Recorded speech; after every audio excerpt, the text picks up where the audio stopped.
En què consisteix el teu treball com a lingüista?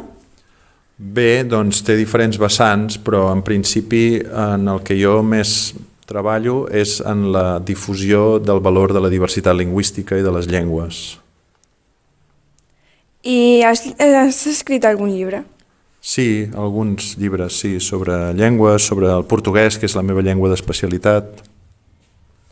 En quins idiomes està el teu llibre escrit? En català. Bé, també vaig escriure un llibre en col·laboració amb una col·lega, que és un manual d'antropologia lingüística, que en aquest cas és en castellà, i algunes vegades he escrit algunes cosetes no gaire llargues, articles, i això en portuguès o en gallec. I aquests llibres d'on et va inspirar per fer-los?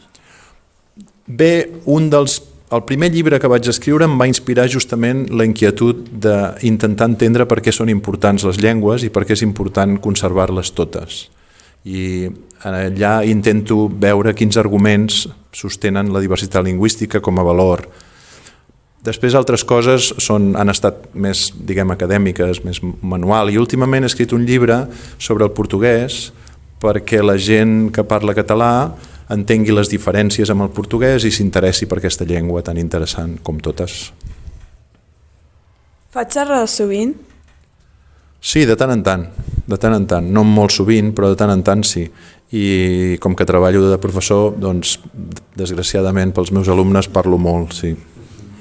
I t'agrada fer-les?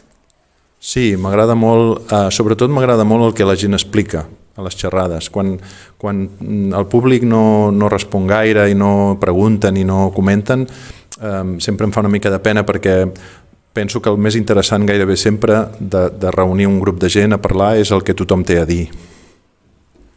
Quants idiomes saps? Ui, molt poquets.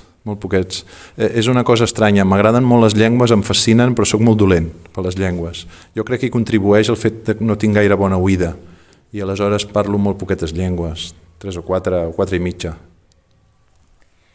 I sobre el tema de les llengües maternes, quina és la teva? La meva llengua materna és el català. No vaig aprendre castellà fins ja una mica grandet a l'escola. Quin ha sigut el teu major èxit? Ui, no ho sé. Molt bé, doncs moltes gràcies per l'entrevista. Gràcies a vosaltres.